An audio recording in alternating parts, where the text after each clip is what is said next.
بسم اللہ الرحمن الرحیم۔ حضرت صفیہ نے کہا کہ میں اپنے بھائی کی لاش دیکھ کر انتہائی صبر اور ہمت سے کام لوں گی۔ ایک اور آواز گونجی، میرے چچا حمزہ نے قرابت کا حق ادا کیا اور نیک اعمال کرنے میں سبقت لے گئے۔ یہ وہ جملہ ہے جسے نبی کریم آقا دو جہاں رؤوف الرحیم حضرت محمد صلی اللہ علیہ وآلہ وسلم اکثر دہرایا کرتے تھے۔ حضرت حمزہ کی شخصیت کی گہری تاثیر اور مقبولیت اس قدر زیادہ تھی کہ صحابی اپنے بچوں کے نام ان کے نام سے معصوم کرتے تھے۔ ناظرین گرامی، سوال تو یہ ہے کہ اتنے بلند مرتبہ اور نامور اسلامی شخصیت کی آخر 2 دفعہ قبر کیوں کھولی گئی؟ یہ تو سبھی جانتے ہیں کہ پیارے آقا محمد مصطفیٰ صلی اللہ علیہ وآلہ وسلم اپنے چچا سے بے حد محبت کیا کرتے تھے۔ ایک دفعہ ایک صحابی بارگاہ نبوت میں حاضر ہو کر عرض کرنے لگا، یا رسول اللہ، میرے ہاں لڑکے کی ولادت ہوئی ہے، میں اس کا کیا نام رکھوں؟ تو رحمت عالم صلی اللہ علیہ وآلہ وسلم نے ارشاد فرمایا، لوگوں میں مجھے اپنے چچا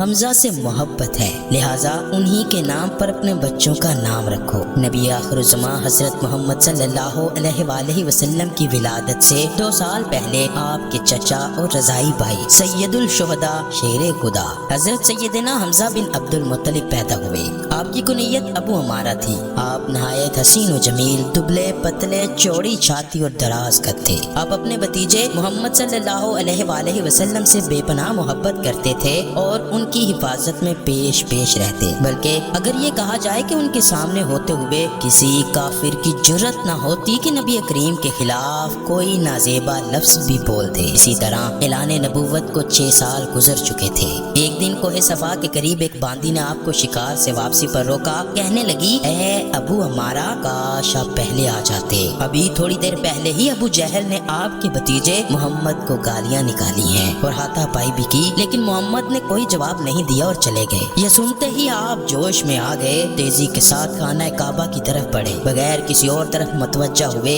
سیدھا ابو جہل کے پاس گئے اور جاتے ہی اس کے سر پر زور سے اپنی کمان دے ماری۔ ابو جہل کے سر سے خون کا فوارہ نکل پڑا اور ساتھ ہی فرمانے لگے، آج سے میرا دین وہی ہے جو میرے بھتیجے محمد کا ہے، اگر اسی میں طاقت ہے تو مجھے روک کے دکھائے۔ آپ مدینہ تشریف لائے تو اسلامی لشکر کے پہلے علم بردار بنے۔ 2 ہجری میں ہونے والی پہلی جنگ میں آپ نے بے شمار قافلوں کو جہنم واصل کیا۔ مکہ کے مشہور جنگجو اور پہلوان اتبا کو حضرت حمزہ نے ہی ایک ہی وار میں ختم کیا، جس کے بعد پورے عرب میں حضرت حمزہ کی دھاک بیٹھ گئی۔ 15 شوال المکرم 3 ہجری غزوہ احد شروع ہوتا ہے کہ جس میں کفار غزوہ بدر کا بدلہ لینے کے لیے مسلمانوں پر حملہ کرتے ہیں۔ ان کا سب سے بڑا مقصد حضرت حمزہ کو شہید کرنا ہے، کیونکہ جتنا نقصان غزوہ بدر میں کفار مکہ کو انہوں نے دیا اور کوئی نہ دے سکا۔ جبیر بن مطعم نے اپنے غلام وحشی کو، جو کہ نیزہ چلانے میں ماہر تھا، اس کو لالچ دیا کہ اگر تم میرے چچا کو قتل کرنے والے حضرت حمزہ کو شہید کر دے گا